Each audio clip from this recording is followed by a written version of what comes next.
നിമിഷപ്രിയയുടെ മോചനത്തിൽ ചർച്ച നാളെയും തുടരും. ഗോത്ര നേതാക്കളുമായും തലാലിന്റെ കുടുംബവുമായും ചർച്ച നടത്തുന്നതായിരിക്കും. ഷെയ്ഖ് ഹബീബ് ഉമറിന്റെ പ്രതിനിധി സംഘം ഉത്തര യമനിലെ ദമാമിൽ തന്നെ തുടരുകയാണ്. ഇംതിയാസ് കരീം വിവരങ്ങളുമായി ചേരുന്നുണ്ട്. ഇംതിയാസ്, ഇന്നും ചർച്ചയുണ്ടായിരുന്നു, നിർണായകമായ ചർച്ചയാണ്. പ്രതീക്ഷ വയ്ക്കുന്നുണ്ട് കുടുംബം. നാളെയും ആ ചർച്ച തുടരുമെന്നാണ് അറിയുന്നത്. കൂടുതൽ വിവരങ്ങൾ. ഇന്ന് ഈ ഉത്തര യമനിൽ തന്നെ അടിയന്തരമായ യോഗം ചേർന്നിരുന്നു. അതിൽ ഭരണകൂട പ്രതിനിധികളും അഡ്വക്കേറ്റ്സും ഈ ഷെയ്ഖ് ഹബീബ് ഒമറിന്റെ പ്രതിനിധിയും ഈ തലാലിന്റെ സഹോദരൻ അടക്കമുള്ളവരാണ് ആ യോഗത്തിൽ ഉണ്ടായിരുന്നത്. ആ ചർച്ച ഇന്ന് രാത്രി വരെ നീണ്ടു എന്നാണ് അവിടെ നിന്ന് അറിയിക്കുന്നത്.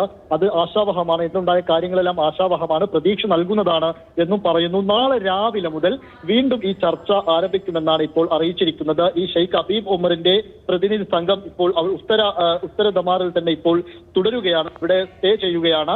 ബാക്കി കാര്യങ്ങൾ നാളെ ചർച്ചകളിൽ തീരുമാനിക്കുമെന്നും അന്തിമ തീരുമാനം ഒരുപക്ഷെ നാളെ ഉണ്ടാകുമെന്നുമാണ് ഇപ്പോൾ അറിയിക്കുന്നത്. അതിലിപ്പോൾ ശ്രമിക്കുന്നത് 16-ാം തീയതി ഇപ്പോൾ വധശിക്ഷ നടപ്പാക്കുമെന്ന രീതിയിൽ കാര്യങ്ങൾ ഉള്ളതുകൊണ്ട് തന്നെ വധശിക്ഷയുടെ തീയതി നീട്ടിവെക്കുന്നതുമായി ബന്ധപ്പെട്ട സംസാരങ്ങളാണ് ഇന്ന് വൈകിട്ട് വരെ നടന്നത്. നാളെയും അതുമായി ബന്ധപ്പെട്ട കാര്യങ്ങൾ തന്നെ തുടരുകയും ചെയ്യും. ഒരുപക്ഷെ അന്തിമ തീരുമാനം എന്ന് പറയുന്നത് ഒന്നെങ്കിൽ ബ്ലഡ് മണി ആയിട്ട് ഒരു തുക നിശ്ചയിക്കുക, അതല്ലെങ്കിൽ പൂർണ്ണമായിട്ടും മാപ്പ് നിമിഷപ്രിയയുടെ കുടുംബത്തിനും നിമിഷപ്രിയക്കും പൂർണ്ണമായ മാപ്പ് നൽകുക എന്ന രണ്ട് കാര്യങ്ങളാണ് ഇപ്പോൾ കാന്തപുരം AP അബൂബക്കർ മുസ്ലിയാർ ഈ കുടുംബത്തോട് പറയാൻ വേണ്ടിയിട്ട് ആവശ്യപ്പെട്ടിട്ടുള്ളത്. അതിലാണ് ഒരു അന്തിമ തീരുമാനം എന്തായാലും നാളെ വരേണ്ടത്.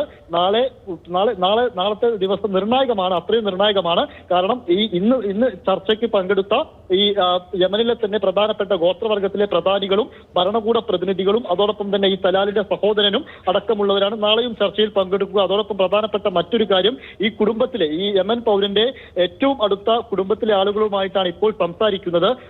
അവരോട് സംസാരിച്ചതിന് ശേഷം ഈ കുടുംബത്തിലെ തന്നെ മറ്റുള്ളവരെ കൂടെ ഏകാഭിപ്രായത്തിലേക്ക് എത്തിക്കേണ്ടതുണ്ട്. ഈ കുടുംബത്തിൽ ഒരാൾക്കും അഭിപ്രായ വ്യത്യാസമില്ലെങ്കിൽ മാത്രമേ പൂർണ്ണമായ രേഖകൾ ഉണ്ടാക്കി അത് കോടതിയിൽ സമർപ്പിക്കാൻ കഴിയുകയുള്ളൂ. അങ്ങനെ ഏകാഭിപ്രായത്തിലേക്ക് എത്തിക്കാനുള്ള ശ്രമവുമാണ് ഇപ്പോൾ നടന്നുകൊണ്ടിരിക്കുന്നത്.